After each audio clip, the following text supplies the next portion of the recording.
Finally, I have topped the card market event with Cell Surge. And to top a lot off, firstly, let's go with our sponsor message. Then I will get into the deck profile. Cardmarket is Europe's largest platform for all TCGs. Always find the right cards by buying and selling them across Europe with other players and collectors. Be it singles, boosters, booster boxes, or any other accessories, you name it. Cardmarket is the place to get them safely, securely, and readily available. Hi, and welcome to another video. It was a long time. We didn't actually see each other for some while. But for now, I would like to present my Cell Surge winning deck. And by winning, I mean I placed in the top 16 in this July regional. I was 11th place, almost won 7-1, but actually won 7. I won 6-2 because of my own hubris. I would like to tell you about my matchups after I tell you an overview of the deck. So this is how it goes. I played a relatively standard Cell Surge list with 52 cards. Retrospectively, it's going to be 51 for any future best of one format. But if we are looking at a regular local tournament, this is a deck made out of 50 cards. For this tournament, I put some other things. I played around with ratios, so we'll go into that. As you know, the leader is a passive one, so when you use the leader effect on his unawakened side, he's a leader that doesn't have to swing to attack. So that's one of the most important things that you should actually know, and this is one of the great benefits how Cell Surge actually manages to keep his advantage by getting the opponent's hand size relatively normal and not to get it into some extreme measures. So, okay, once per turn, you can look at the top 5 cards of your deck, you take one card in your hand, and then you drop one. You don't have to reveal the card to your opponent, you just put it into your hand, and then whatever you want to discard, that's the public knowledge that's there. The cards that are usually the ones that you should discard are basically turn 1. This is the greatest thing that you can do because it basically makes a +1 out of your leader, so you're not switching 1 for 1, but when you're discarding this one, you can warp him and draw a card, and the funny thing is, the good thing is that you can draw a card, look at the card, and then proceed with taking a life or not. In some matchups, you should take a life, or when your opponent is making you stay at 5 lives, you can take a life after discarding it with the effect, so you can use your awakened powers, because Cell Surge's effects are always live at 4 lives or less. So that's something to be remembered. You can even use it after you have 4 energy to kill all the beta cards, and then you play the Dark Parasite in play. I managed to do it a couple of times during the tournament. Even had the option of sometimes doing it, but didn't. He's a bait stick of 30k that cannot be out comboed. So if your opponent is at a low hand size and he has 1 life, this is one of the cards that he will not out combo when you will be attacking. So it's a lethal shot. The other cards are Great Ape Son Goku. It's a yellow card. It helps you with Awakening, but basically what it does is that when it is in your drop area, you tap 2 and draw 2 cards. You don't draw with the leader after you are awakened, so that can become an issue. But if you have the Great Ape Son Goku in your drop, you can draw 2 cards. And the main card that's in the drop is Ribrianne, so you pay 2 green, you warp her from your drop, and then your opponent discards 2 cards. Ribrianne and the Unison of Choice as a finisher are Dark Broly, and they are your main hand destruction tech cards. Dark Broly is basically I'm saying basically a lot, so I'll try to reduce myself in that regard. Dark Broly is an unkillable Unison.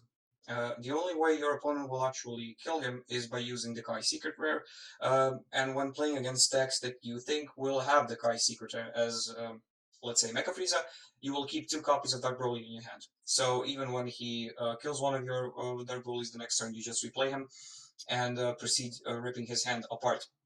The main part of his auto is that you use the Dabura, which you have over here in a playset. You discard the Dabura, remove a marker from Dark Broly. After you do that, you search your deck for a 1-star ball, because your whole Frieza engine is here.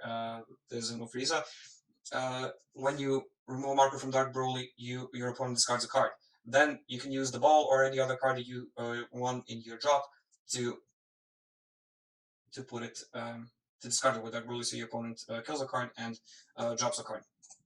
Again, so Dark Broly, when he enters play, he can, with the help of Dabura, discard 2 cards from your opponent's hand. The turn progression is turn 1, you play the Demigra Unison, you tap out a lot in this deck. So you use the Demigra Unison, plus him for +1. He becomes unkillable. Your opponent will try to attack your Unison to gain advantage with their leader to draw a card out and do anything, whatever. You don't have the luxury of entering the combo step, but you will take your lives enough so you can actually be awakened.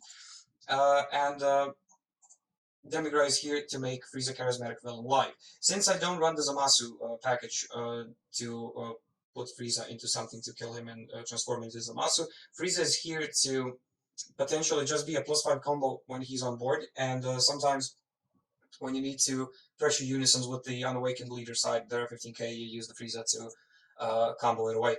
The other stuff is so you have 3 surprise attack Friezas, 3 Dark Infestation Friezas, and 3 1-star balls in the future. And this was one of my mistakes. I kept the third Frieza in the deck. These should be at 2. So the deck should have had even 51 cards. The Frieza should have been at 2, and it would be a great maneuver. I messed around with the ratios on the super combos. Before I played 2-2, when I was 19th in one of the regionals, I played a 2-2 split, and one of the things that bothered me was that I had a lot of options to actually play a rival, but I couldn't because I've had Android 18 in my hand, or Android 18 sometimes even was a problem with my awakening. She can count it as a green card, but since this deck is basically a green deck, you are low on yellow options. That is one of the reasons I put the Saiyan Instincts on 3. And since my experience with playing the deck is that and our local meta and the regional experiences I had, sometimes the battle can get dragged out in a most unpredictable way, and that is why I have 3 Saiyan Instincts to actually draw cards sometimes, not having to discard my opponent's hand. If he has 2 little cards, it's better for me to actually draw cards than to do actually nothing with my and to be able to pressure with Dark Broly. The 4 Dabros I explained, I played 2 Power of Legend. 3 is too much, even though sometimes you can play a whole game without even seeing Power of Legend. You can just play for free if if your opponent discards the cards due to your skill. I'm not even contemplating on playing 3. I'm not playing 2 because he has no combo power. This whole deck actually does not have a lot of combo power. Your 5k on attack swings is like a 50k. I'm joking around, but you know about that. So the +0 combo power is not that. Even black is the color black is not that much of an off-putting fact. The only thing is that you cannot have that much space. The thing is that if you have 3, you will see it more early, but after that you won't be even drawing any other cards that you would need more. Uh, then you have the 2 Android 18 and Krillin, the power couple. I was playing 1 before, then I switched for one of them and 1 Android 13. The thing I found was sometimes there's a situation where on turn 2, when your opponent has a lot of stuff on board that attack you, because this deck loses to. It has a bad matchup against Dark Broly, a bad matchup against King Piccolo, and against, let's say, Majin Vegeta, like a really strong turn 2 aggro deck.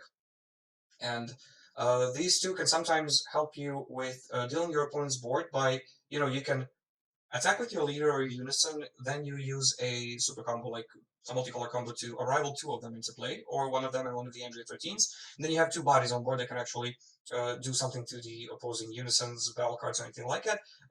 And still, I don't know, like remaining discarding cards, killing battle cards, and stuff like that, that can actually happen. Also, they are yellow.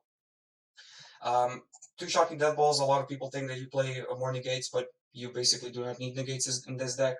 They can come in clutch sometimes against launch, or I don't know, some decks that want to attack really early, so you don't play your Demigra units and you just negate the first or second attack, or maybe in the late game you keep it for a random double strike or triple striker that wants to attack you for game. And now the one-offs. So there was 1 Android 14 and Android 15. I do not own the Android 20, Android 18. That's from the championship. That is a 0-10k combo.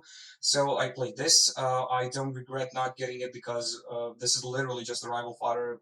I have never lost a game that I had to over combo to survive.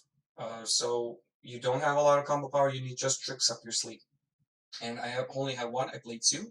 I play 1 just because I have 3 Jiros now. So they together they contemplate like a playset of 0k of 0 green yellow super combos, if you know what I mean.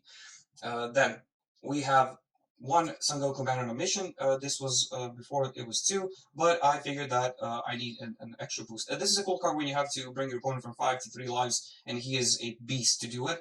But it's pretty hard to play overwhelm in this deck unless your opponent has a, I don't know, great aggro deck or something like that that actually taxes your hand.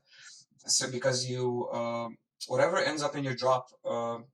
And it will. It's usually warped. So the cell will be in the drop and warped, Ribrianne will be in the drop and warped, and Goku will be the same as Nick will be dropped and warped. So an overwhelm is basically like a turn 3, 4, depending on the matchup and depending on the game state, actually, not just the matchup. So he can be okay, but a one-off that I actually put into the deck this time was against Dark Broly, and if it wasn't for me jumping the gun in my last match, this would have won me the game. I played him a turn earlier, but I won against a King Piccolo with him. Uh, just because you discard so many cards from your hand that after a while, when they have just a couple of cards in hand, when they start swinging, they cannot actually compensate with anything the advantage you gain with him attacking. He was a good like a secret rare choice card, and I do not regret putting him in the deck. I play two Rosies that are basically rebrand on legs, and sometimes if your opponent doesn't let you play the Dark Broly as a unison. If you're playing against Blue Yellow Mecha Frieza on turn 4, you play Rosie because you play a turn behind, not Dark Broly because you have to rip cards from your hand, constantly attack their leader or pressure one of the battle cards or something like that. And since Dark Broly does not have the flick, the Zamasu can bounce him into hand. That was the lesson I learned. And one, Chill the Assailant. This was a tech option against Mecha Frieza, as in the fact that if they arrive the Bojack really early, and if they have a lot of cards in their hand, which they will, you can remove the Bojack by passively just paying 2 and removing him from board. As well, he can be a third pseudo copy of Rosie, because when when you play the two tokens, they are 15k attackers that can pressure black leaders. So especially they can pressure Dark Broly. It didn't come up in the Dark Broly matchup, but if it did, this will be one of the cards that that would have been played. Uh, okay, so since I gave you actually an overview, I can actually go through my matchups. So round one, I played against Mecha I played against the guy who was fourth in the end, the guy from Kai Force. I cannot remember your name, sir. I'm sorry. I lost that round because the deck bricked like immediately. I couldn't, even though I was playing a turn behind, I couldn't establish my demigra on turn 2. After that, everything kind of went to hell and downhill. So he Zamasu'd my Dark Broly on turn 4.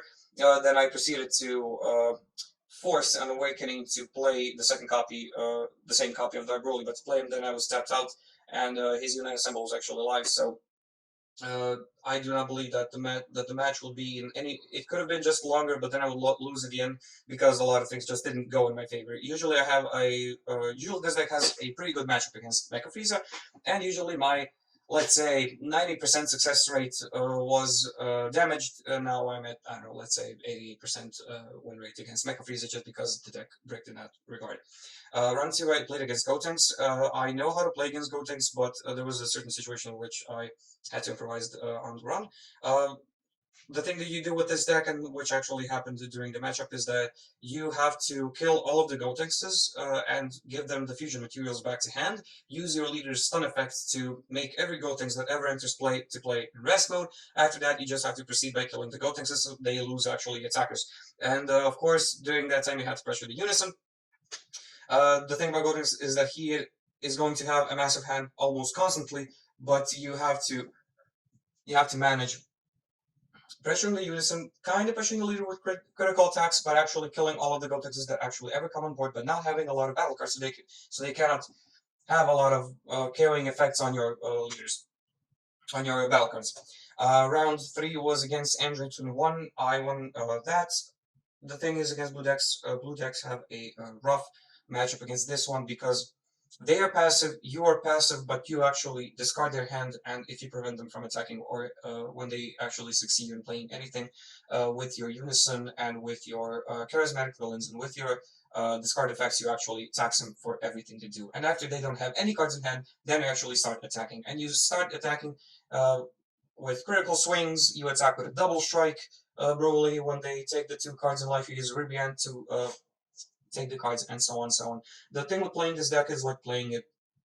You have to play it like a surgeon, so you constantly have to be aware of the matchup, the whole card pool that can ever exist in every deck or whatever, and then you have to just you have your certain lines of play, but in certain situations it becomes a really great pool of improvisation uh, and actually prediction of what your opponent can do and what is in their drop in the warp or what can be remaining in their lives.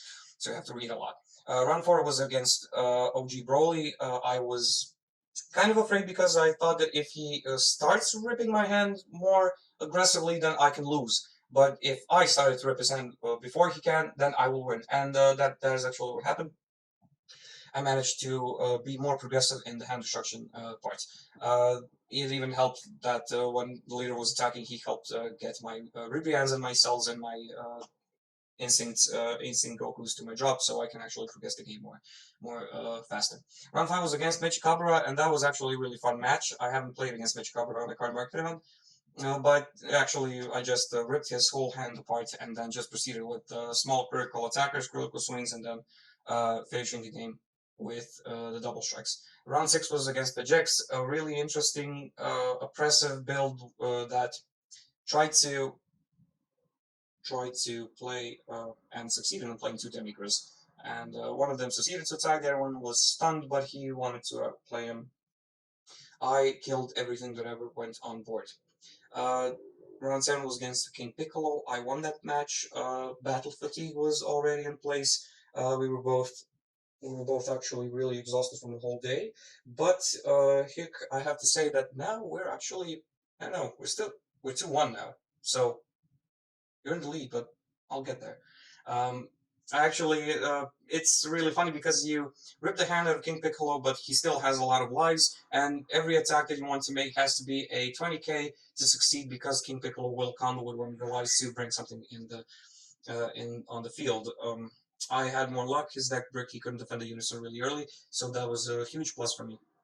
And round 8 against Dark Broly, I almost won that, but was actually bested by a uh, cleverly hidden Supreme Kai negate, which removed my final attacker and managed to kill me on the crackback.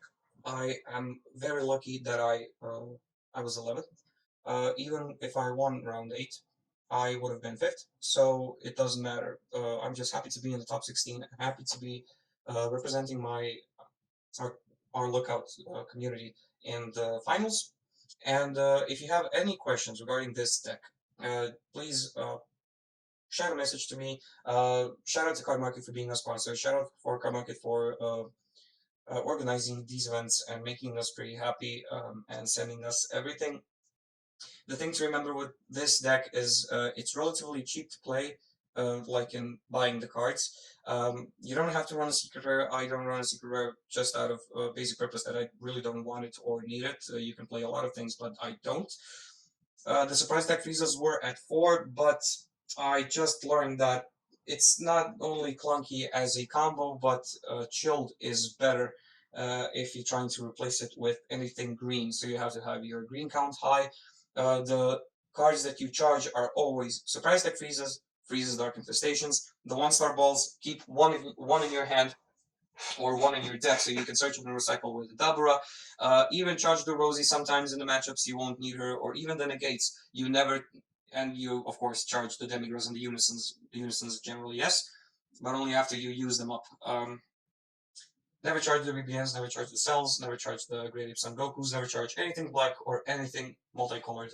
Everything multicolored is actually needed for your awakening sometimes, and that is basically it. If you're playing it in a best of 3 format, you should, and having a lot of King Piccolo players in your meta, be sure to side SS Bardock Unisons. You play them instead of the Demigras. Bigamore is really important to side in as well as an extra negate, which I use for the greater good because I can use it a couple of times, or even sometimes I can discard it with a leader effect so I can have it on board. Those are one of the secret techs, secret, not so secret, but useful tech options you can have. The Android 13, you can play him as a one-off. I was contemplating on the option of playing 2 of them because one of the cool things about him is that he is a 20k double striker. So that is all right, and even sometimes his effect that when he's a drop you can pay an energy and um, kill one of your opposing 3 drops or less. It can be useful against blockers. I did not have the chance to use it, but I was in a pickle where I almost used it, so it's also cool actually to have him. You can awaken with him, then drop him, and then use his effect for later. Other than that, he can be cool against Dark Broly because he kills King Piccolo because he kills their battle cards, or you can play it against Vegix or something like that. I am contemplating on using the new Bardock Ape that went up with the championship packs as a yellow replacement for the Saiyan Instinct Goku. Only because for 1 energy you can warp him and draw a card. You don't have to pay the 2 energy to draw 2. Uh, the reason is because on turn 3 after you play Dark Broly, you you awaken and then you use the Rebellion. So your opponent will lose 4 cards, you will pressure the unison battle cards or anything like that. On turn 4, you don't do anything other than play Rosie, or you play, I don't know, let's say you rival an Android 13, rival something. Rarely you hardcast the surprise attack Frieza. You usually use the 4 energies to either pay for 2 Ribrians or a combination of Ribrians and the Gokus. But the thing is that there were certain situations where I had to use Rosie on turn 4, and the 1 energy was literally just standing there. And one of the reasons I would want to try to use the Bardock is for turn you play Rosie, your opponent drops 2 cards, she gains triple attack, and you pay 1 to draw 1. So that could be a good option for it. And even on 5 energy, you can use Ribrians, you can use you can play a Fu, you can rival something. Anything and the odd energy can be used to draw a card. So that is one of the things I'm contemplating to do. Although I'm like 60% in favor still of the Saiyan Instinct, because the 2 cards is a more of an advantage when you don't see cards, when you don't draw except for a mandatory draw.